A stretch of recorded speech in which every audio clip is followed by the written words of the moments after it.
Hey guys, today we have a 2024 Audi S6.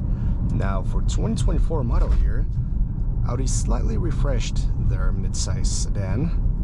We get new front and rear fascia, new color and wheel options, slightly updated technology, but everything else is the same. Now the S6 is something in between the base A6 and the most hardcore RS6. Sadly, we don't get the S6 as the Avant or wagon. Only RS6 is available as a wagon. A6, we can get the all-road version, which is a raced wagon with more ground clears and some off-road cladding.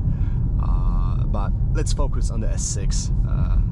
So under the hood, we have a 2.9 liter twin-turbo V6 that is shared across Volkswagen's group products. For example, some Porsche models also use this unit. It makes 444 horsepower, 442 pound-feet of torque, 0 to 60 in 4.4 seconds. Wow, that's a lot of force. It's mated to an 8-speed ZF8 HP automatic transmission, and that's a match made in heaven. Add the Quattro all-wheel drive to the equation, and we get a really good car. Now, let's put it into dynamic mode. Downshift to second. Yeah, the power delivery is fantastic. I love how linear it is. There isn't much turbo lag. The unit is very refined, and like I said, with the 8 HP unit, it is a match made in heaven. Now, chassis, that's an interesting story. Let's start off that as standard, the S6 gets an air suspension with air springs. As an option for $350, you can get an S Sport steel suspension with adaptive dampers. Now, the advantage of the air ride is obviously get more comfortable ride. The car actually can be raised or lowered. When you put it into dynamic mode here in the S6, it lowers itself. But the way this setup was tuned, it results in a lot of body roll, and it is still comfort-oriented setup. The car really leans in corners, and it's not something that's annoying or clearly doesn't make you want to drive fast. It's just something to keep in mind. Now, I have no idea how the S steel suspension works. Would love to have an opportunity to test it one day,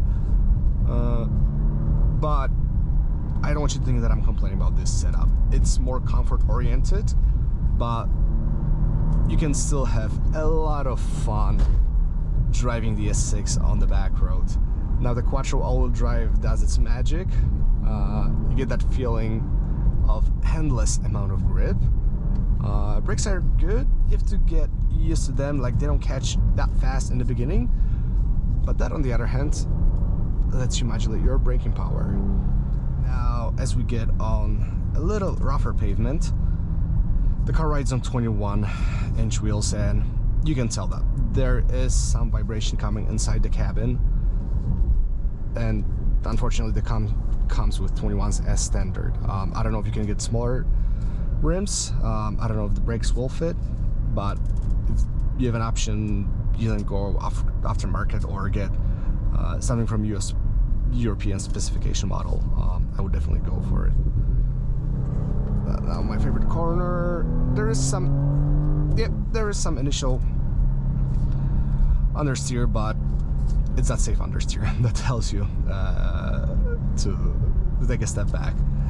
Overall, the car is incredibly balanced, and you can tell it's not the most exciting vehicle to drive. At the end of the day, it's an Audi.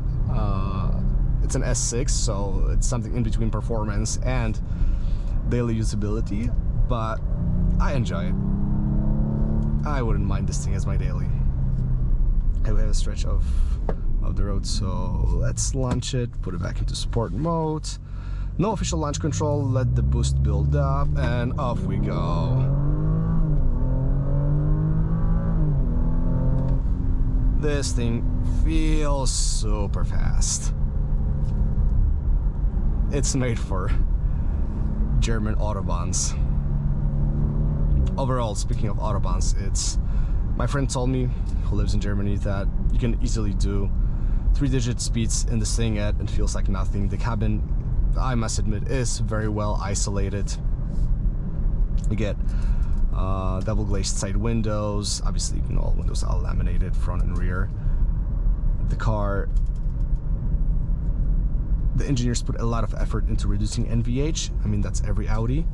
Minus that vibration that's coming from hitting small sharp imperfections due to the 21-inch rims.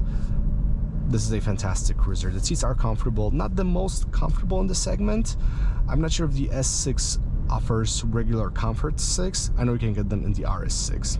Not sure about the S6, but those are fine. You have extensible thigh support. So for taller individuals like me, you get some support for your legs and it feels nice. Now when you put it back into comfort mode, the exhaust closes the flap, so it is a little bit more quiet and you can just enjoy this thing. The suspension will rise, it will be more comfortable, and when you sit inside the cabin, there's nothing for you to ask. It's made of very high quality materials, typical for Audi. You have a lot of aluminum. This tester has extended leather package, so we get leather on the dashboard, down here, and get that very nice smell of rich leather when you're sitting in this cabin, and that kind of elevates that luxury experience. Also, interacting with this car is super easy. We get Audi's MMI virtual cockpit, to me the best iteration of virtual cockpit in the industry. It's customizable, gives you all the information that you need. You can choose different themes. Have rear lap timer if you want to take your S6 to the track, trip computer.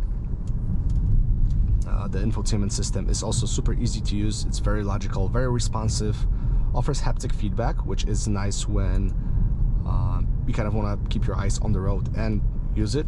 I mean, you're not really supposed to be doing that, but the manufacturers are forcing us to do it. I've never was a big fan of this dual screen setup. I still prefer physical controls for HVAC, but I must admit this works. You can easily adjust your temperature, and the screen has different functionalities. So for example, if you want to put in some data into your navigation system, not available while you're driving, the keyboard will show up here and you'll be able to type in whatever you want. The only issue I had with this cabin is storage. There simply isn't much storage. You get a little compartment over here. Door pockets are fine. Center console here is very shallow, so besides your phone you can't fit much. Always loved Audi's adjustable armrest. We do get a decent size glove box. So if you have any questions about the S6, feel free to drop a comment and I'll answer them. Thanks so much for watching, and I'll catch you later.